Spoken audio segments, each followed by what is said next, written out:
Can all demons together defeat Muzan? Which ones would pose the most threat to him, and which ones would be defeated in a matter of seconds? Well, firstly, I think we can all agree that normal demons would pose no threat to Muzan, as they can be easily eliminated even by amateur demon slayers. Because of this, let's primarily focus on demon moons. Despite being insanely powerful, the 12 Kizuki would face a great deal of trouble while battling Muzan. During the Sunrise Countdown arc, all Hashiras and Tanjiro combined barely succeeded in defeating him. The biggest reason they managed to pull off such a colossal feat was due to Tamayo's help. Tamayo was well aware of Muzan's strength as she had spent a good amount of time with him. Therefore, she came prepared with a poison strong enough to weaken Muzan significantly, allowing the Hashiras to fight him in a somewhat fair conditions. Muzan is quite literally invincible, and if he fought the demon slayers in his full power, he would easily obliterate them. Keeping this in mind, there is absolutely no way that the demon moons could defeat him. He would probably crush them all in a matter of minutes. Alright, the answer to that question was pretty obvious, but what would happen if demon moons fought Muzan in his poisoned state? Would it be any different? Muzan isn't just powerful in terms of physical strength. He's the king for a reason, as he is the one who created the army of demons. Additionally, all demons are made from Muzan's cells, which means that he has complete control over them. The cells act as a double-edged sword, offering great strength to the demons, but at the same time, making them vulnerable to Muzan. In season 2 of the anime, when 𝐂𝐲 visits Muzan to inform him about the Muzan train incident, the Demon King is pretty furious at him. In his fury, with just one look, Muzan inflicted immense damage to the poor demon. For a demon as strong as 𝗂𝐲 to take so much damage with just one look speaks volumes for Muzan's capabilities. This basically implies that the Demon King, no matter how weakened he is by injuries or even poison,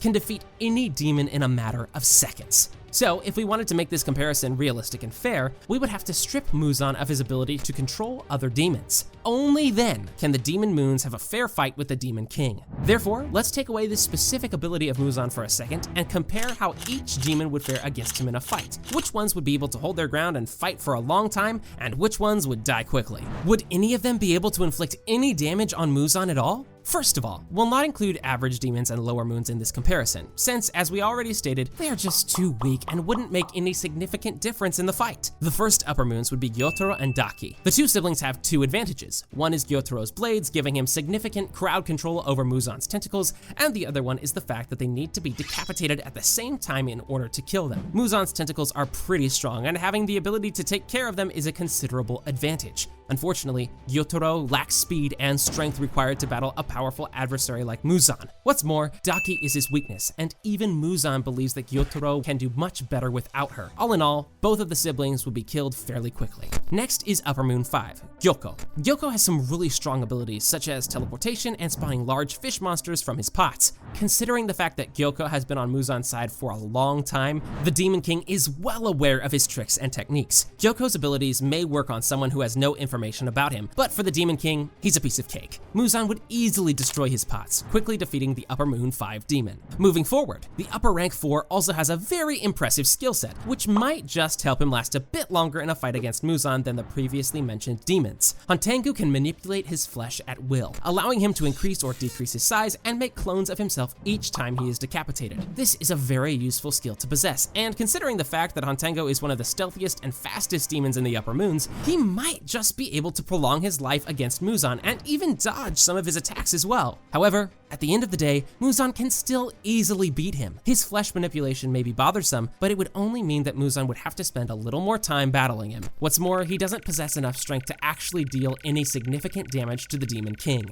Alright, here's where things begin to get serious, with the next challenger being the one and only 𝗂𝐲. The Upper Rank 3 would definitely pose some problems for the Demon King, and let me explain why. 𝗂𝐲 was insanely strong even as a human, and now as a demon, he is on a completely different level. His sole weakness is the Selfless State ability, possessed only by a few demon slayers. This power, when awakened, can prevent 𝗂𝐲 from sensing his opponent's fighting spirit, making him useless in a fight. However, this ability is unique to the Demon Slayers only, meaning that Muzan would not be able to hide his presence from 𝗂𝐲. What's more, he also possesses the ability which allows him to pinpoint his foe's weaknesses. All of that, coupled with his exceptional martial arts skills and speed, would definitely allow him to land a few blows on Muzan. Due to his experience and overall much greater strength than 𝗂𝐲, Muzan would obviously win the fight eventually, but not without a few scratches. So, if 𝗂𝐲 managed to land some hits on Muzan, how would Doma fare against him? It's pretty unfortunate unfortunate that we weren't shown the full extent of 𝗲𝗲's powers and capabilities in the manga. However, based on what we have seen, 𝗲𝗲 is not to be underestimated, as he is a staggeringly powerful foe.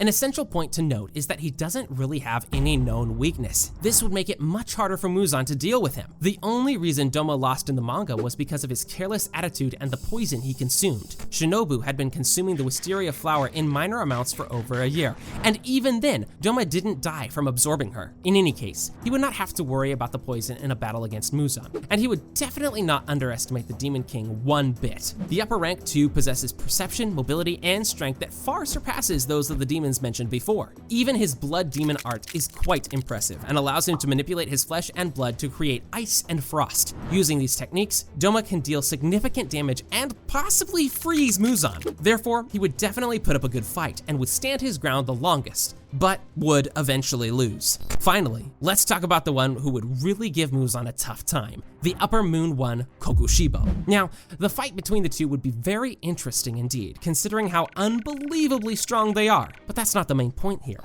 The reason why it would be pretty different from other fights so far is Kokushibo's ability to regenerate his head while decapitated. This power was witnessed in his fight against the 𝐿 during the Infinity Castle arc. 𝗂𝐻𝐸 could also regenerate his head, but I'm only mentioning Kokushibo because 𝗂𝐻𝐸's regeneration was much slower and he gave up midway. On the other hand, Kokushibo managed to fully regenerate his head in a matter of seconds. This would play a massive role in his fight against Demon King and would mean that even when Muzan decapitates him, Kokushibo will survive and continue to fight. Additionally, Kokushibo is the only demon capable of using breathing techniques, which makes him all the more dangerous. His moon breathing combined with impeccable swordsmanship would give Muzan a pretty tough time. A point to note about his regenerative abilities is that he only managed to regenerate his head once during the fight with the 𝐿. He may be able to do it multiple times, but we can't be sure of that. Therefore, if Muzan slashes his head multiple times, he would probably not be able to recover in time, and ultimately, the fight would end in the Demon King's favor, but it would definitely take some time. And now, the final question. What if all upper moons fought him together? In general, each upper moon is usually as strong as a 𝐿. Some of them are even more powerful, comparable to the strength of 2 or more pillars. Even Shinobu agreed with this statement. Therefore, we can say that this would be similar to Muzan fighting a dozen 𝐿s at the same time, which is more than he fought during the Sunrise Countdown arc. This would be the greatest battle of all Demon Slayer history, and Muzan will not be able to get out of this one easily. The fight would be much longer with all 7 of the upper moon demons working together, gradually weakening the Demon Lord and tiring him out. The upper moons would be at a significant advantage due to their strength and unique abilities, which they can combine to inflict massive damage on Muzan.